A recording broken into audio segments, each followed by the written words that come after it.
And guys, ang mapagpalang umaga sa inyong lahat. Tara na, nandito tayo sa Arcelia's Compound. At tayo ay inimbitahan ni Kuya Milo. Ayan, Milo Arcelias sa kanyang farm. May kakaibang tawag doon ay kakaibang kambing. Ayan, nandito si Kuya Milo. Puntahan natin. Ayun, dito sa farm niya. Tara na. Guys, ang mapagpalang umaga sa inyong lahat. Welcome to my YouTube channel, Buknoy Palaboy TV. Mulit-muli na maglalaboy si Buknoy Palaboy TV ngayong umaga. At hahanapin natin ang bida ngayong umaga na walang iba kundi si Kuya Milo Arcelias. Yan, isa sa may alaga na kakaibang kambing na may talaga namang ibang lahi. Kaya mga kapadyak, mga viewers, tara na ating saksihan ang kakaibang uri ng kambing at talaga namang ma-amaze ka sa uri ng kambing. Tara na! Ayan na si Kuya Milo. Ito.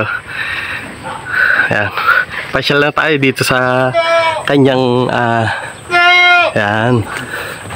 Ayan, ito si Kuya Milo. Ayan. Interviewin natin. Ayan. Kuya Milo, ilang taong ka nang nag-aalaga ng matagal tayo nag-aalaga. Kaso nung araw, puro pang katay-katay lang. Pag nasinggang, luluto. Ngayong video, nagkakapera ng konti, di napahilig na ng mag-alaga. Para nakakalibang din. Bali, suma total, Sir Milo, bali mga 20 years na nag-aalaga. Siguro mga 5 years na. Ayun. Ito yung mga iba't ibang uri ng kambing. Mamaya iisa-isahin sa atin ni Kuya Milo. Ayan, pakita ko lang sa inyo. Ayan, talagang ma-amaze kayo. Yung isa, supresa, yung huli naming ilalabas kasi kakaiba talaga yon.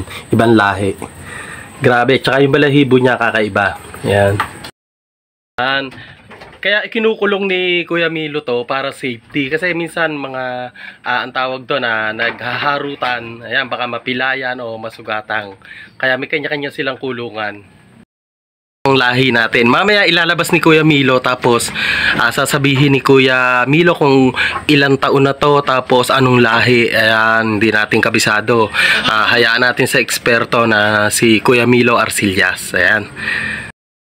Ayan guys, isa-isa nang ilalabas ni Kuya Milo. Ayan, tapos interviewin natin si Kuya Milo. Ayan guys, oh. Ang laki, grabe. Kakaibang lahi, oh. Yung ating pangalawa. Ang ganda naman ng kambing, oh. Grabe. Na-amaze talaga ako sa mga alaga ni Kuya Milo. Ayan. May hagdan pa talaga. Ayan, ito na yung pangalawang.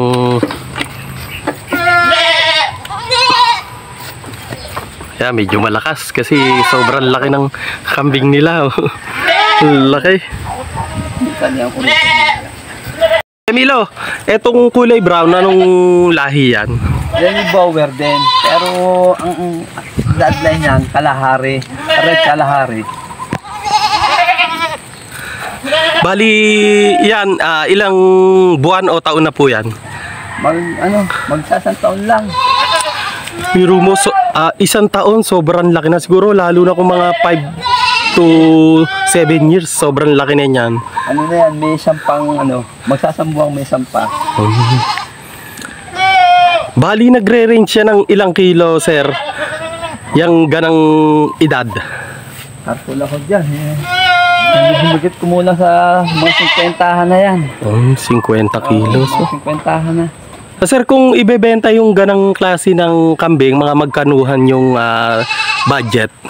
Pagka ganyan mga 50 din yan. 45 pataas yan. Depende sa quality ng kambing. Medyo mabigat din pala ang presyo ng mga ganang klase ng kambing. Yung mabibigat yan. Sir, ano yan? Galing pa yan sa ibang bansa o dito lang sa Pilipinas din? Ang niya, lahi niyan, ito diyang galing ibang bansa. Pero dito na, anak yan dito. Yung magulang niya. Yan. Ayan sir, sunod naman natin yung isang lahi ng ating kambing. Black, brown, white na kambing. Sir, anong lahi naman yan? Yan, Bower din. Bower. Tawag naman dito, yung painted na red ka na Bower, painted siya. traditional painted bower. Ayun, traditional painted bower. Ay, alam na alam ni... may ilang taon na po yan, Sir Milo? Sa December pa, isang taon yan. Ayan. Bata pa. Yung presyo nito at saka nung brown, halos iisa din, Sir. Pa hindi. Mas mahal itong lakaran nito. Itong kalahari. Yung brown, Sir. Yung brown. Sir, ito kung magkano yung budget ng ganitong Ito, naglalaro lang sa 35-40. 35-40. Mas mura pala Mas po. mura to. Kasi unang bloodline ng bower ay parang lipas na. Yun po, kumbaga sa cellphone, mas upgrade tong kabila, ano po. Upgrade na to. Kasi ito yung sinaunang lahi ng mga bower.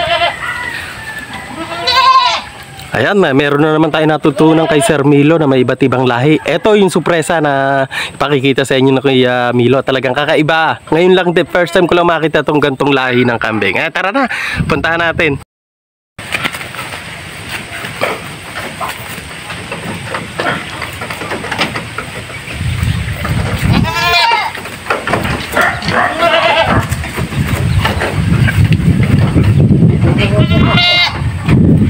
Kita na ako.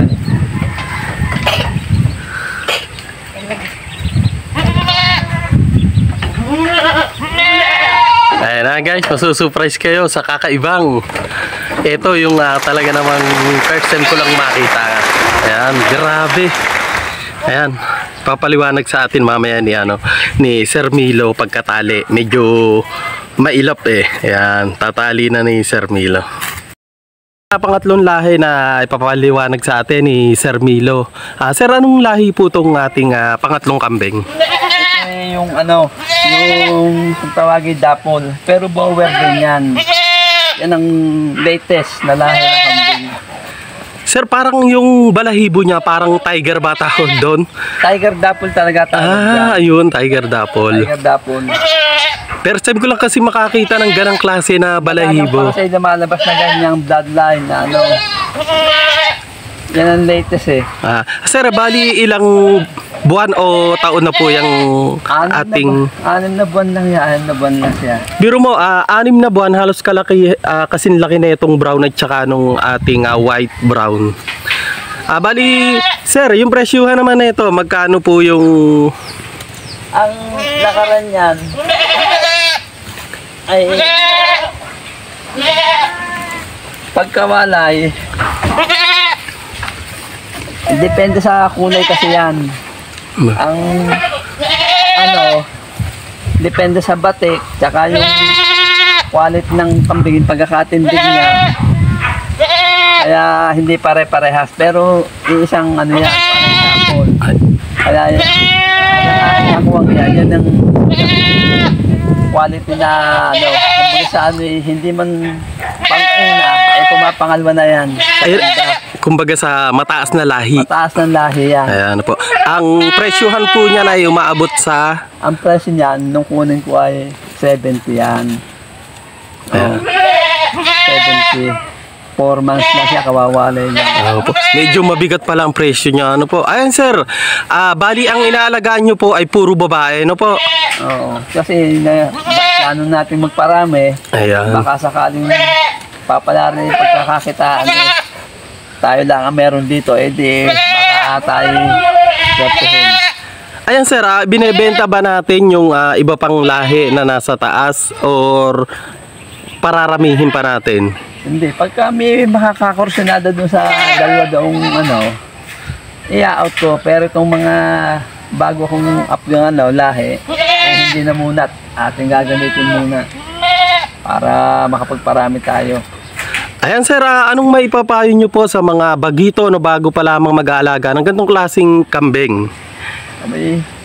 Sa pag-aalaga, dapat talaga kailangan ay sipag.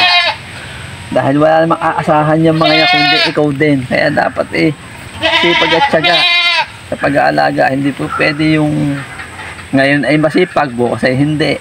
Kailangan talagang tuloy-tuloy.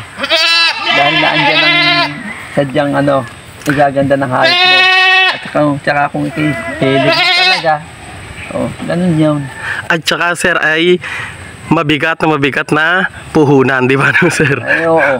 Tsaka Bagay, pwede naman din ang Tagalog. Doon ko muna mag-umpisa. Kung talagang wala, kaya lang, talo ko sa panahon. Yeah, kung may sir, kung may puhunan na malaki, mas okay na ito na agad ang kanilang ano, yung mataas na lahi ng kambing. Yan na kayo lumagay at yan naman sa umpisa lang talaga kang mahihirapan dahil sa mong isipin mo ang laki ng kapital. Pero pag nakapagpaanak ka, sulit ka na. Kasi isang benta mo lang, bawi na naman din ang puhunan mo riyan. Balik na. Ganun lang yun. Eh ako talagang pikit mata na ang pilit na kumuha niyan. Talagang hilig ko, tsaka ako gandang ganda. Nakakalibang pa. Kahit anong pagod mo, pag nakita mo yung hayop mo, di nakakasiya ka din. Sir, ano bang mga klase ng pagkain nila? Feeds or nag-ano rin ba kayo ng damo, sir? Nagpipids ako sa umaga bago sa sunod. Kahit anong klase ng damo, basta yung maganda pagkakadamo, hindi yung sadyang madumi. Hindi naman maselang sa kain. Ito yung kakaibang tanong. Sir, nainom ba na ang kambing o kain lang ng damo? Ang hindi, nainom din yan. Pagkalot mainit ang panahon, sadyang may painom ako. Tubig na may halong molasses. Ano yun? Parang pulot. Kaya halo mo siya. Hindi po siya talaga tubig na ano lang ba yung tap water? Pwede rin na yung sadyang plain na tubig, natural na tubig. Siyempre, iba yung may konting sustansya baga, may lasa. Kalasi ng hayop, kung anong gusto mong yan. Yan naman hindi maselan. Sadyang kailangan ingat lang talaga. Ayan guys, isang mapagpalang umaga. Ayan, sir, invite mo sila dito sa iyong farm. May sa iyong munting farm. Ayan, palalakihin pa natin. Munting kambingan lang. Ayan. Hindi pa farm. Tayo nag-uumpisa pa lang. Kaya ngayon kung kayo napapaibig, meron ako ditong dalawang inahin na may sampa. Pwede kong ipamahagi sa inyo kung tayo may magkakaayos. Walang problema sa akin yun. Kaya kung gusto nyo, pasyalan nyo rito. Yung silipin. Bali location natin, sir, ay dito sa sa Abae, na dito lang sa San Antonio Bay, Laguna. Yan, Arcillas Compound. Arcillas Compound. Kaya hindi po kayo maliligaw. Kilalang-kilala po itong pamilya nito. Dito lang po. Ayan, kay Sir Arcillas, kilalang-kilala po. Ayan. Yung ngayon, isa sa napakagaling na sa basketball. Ayan, sa larangan ng basketball, si Kuya Park. Ayan, bisita ni Kuya Milo na papunta sa maliit na farm ni Kuya Milo. Pero malupit ang mga budget ng kanyang kambing. Talagang kakaiba. Ayan, Sir Mark. Shout out. Ayan. Sobrang taas ni Sir Mark. I-ano ko sa inyo. Ayan, anong height mo, sir? 6 flat. Ayan, 6 flat. Napakagaling sa basketball niyan. Ayan, isang mapagpalang umaga at napasyal si Sir Mark dito sa farm ni Kuya Milo. Ayan. Mapagpalang umaga, talaga naman pinagbigyan tayo ni Sir Milo dahil bibihira niyang ibaba itong mga kambing na ito dahil sa request natin na i-content natin yung kanyang kakaibang kambing ay tayo pinagbigyan ni Sir Milo. Kaya Sir Milo, maraming salamat po sa inyo at pinagbigyan niyo po si Buknoy Palaboy TV. Ayan, sir. Salamat din. Sir. Okay. Peace bomb. Ayun, maraming salamat po Sir Milo at pinagbigyan niyo po si Buknoy Palaboy TV. Mabuhay si Sir Milo talaga sa kanyang maliit na farm. Ayan, pwede po kayong pumunta dito sa mga gustong bumili ng may ilang piraso lang po yung kanyang bakante. Pero yung kanyang may lahi ay kanya pong pararamihin, guys. Ang mapagpalang umaga sa inyo lahat. Ayan, mensahe ni Kuya Milo. May gustong makakita, masilip, pwede kayong pumasyal dito para makita nyo ano yung aking tsura ng mga kambing. Kahit na medyo bago pa lang tayo nag-uumpisa. Ayan guys, isang magpagpalang umaga sa inyong lahat mula kay Buknoy Palaboy at kay Sir Milo.